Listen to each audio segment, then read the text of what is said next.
belakangan ini pemerintah Indonesia mulai menghentikan ekspor biji nikel secara murni begitu dan mendorong untuk hilirisasi investasi di dalam nikel ini. Menurut Mas sendiri dampaknya dari produsen-produsen nikel ini seperti apa sih? Ya, kalau kami lihat kita lihat dari sisi negara ya. Jadi ini sangat penting. Kenapa hilirisasi ini kami perlu dukung gitu ya? Jadi ada dua hal sebenarnya. Kalau kita melakukan penambangan tanpa ada smelter ya, nggak dengan hilirisasi, itu apa namanya investasinya masih rendah ya kan, kemudian economic value-nya pun masih rendah, dan juga biasanya penambangan yang tidak punya smelter ini kan bisa bergerak kemana-mana ya. Jadi ada dua faktor. Yang pertama kenapa harus hilirisasi, ini economic value akan lebih tinggi, trickle down efeknya akan lebih besar. Yang kedua perusahaannya pasti akan bertanggung jawab, karena ketika kita hilirisasi investasinya itu tidak dalam orde jutaan dolar bahkan ya kan, kadang-kadang sampai kan miliaran dolar. Jadi kalau sudah investasi miliaran dolar satu tempat, dia nggak bisa pindah. Dia harus berupaya bagaimana caranya mengikuti semua regulasi.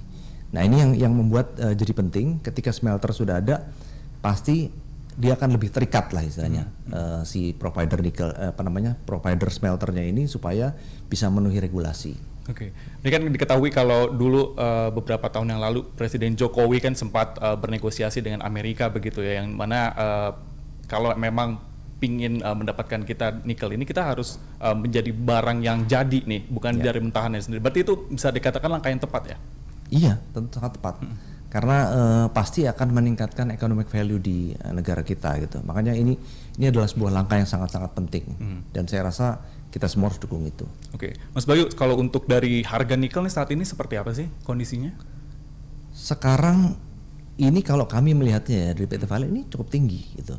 Ya, tapi memang agak berbeda ya. Sempat tinggi sekali kan waktu awal-awal yang Ukraina ya. Jadi perang Ukraina itu menyebabkan harga nikel sangat-sangat tinggi. Tapi sekarang memang agak sedikit turun, tapi tetap di level yang cukup tinggi. Kalau kita bandingkan dalam 2 tahun ya, harga nikel 2 tahun yang lalu itu masih di bawah $15.000. Ya sekarang kan itu 28.000 gitu ya. Jadi ini cukup tinggi. Dan juga dari 1 tahun terakhir masih tetap tinggi juga. Sebenarnya bagaimana untuk menjaga iklim kondusivitas bisnis di dalam bidang nikel ini bagaimana, Mas? Ya, yang penting adalah menurut saya bagaimana supaya bisa memproduksi dengan baik gitu ya. Jadi kita tidak over capacity juga gitu loh. Kan kita perlu pertimbangkan bagaimana ore conservation ya kan, bagaimana value-nya benar-benar tergenerate. Jadi Indonesia tuh memegang peran penting ya. Karena kalau kita lihat cadangan nikel dunia ya, itu sebenarnya dikuasai hanya 9 negara loh. Salah satunya Indonesia. Karena ada 2 tipe sebenarnya nikel itu. Ada tipe laterite, ada tipe sulfit ya kan. Laterite ada di mana? Paling besar di Indonesia. Kemudian ada Filipina, kemudian ada New Caledonia, ada Brazil, ada Australia ya kan. Kalau sulfit besarnya di Rusia. Habis Rusia baru ada di Kanada dan ada di area lain. Jadi memang Indonesia itu sangat penting.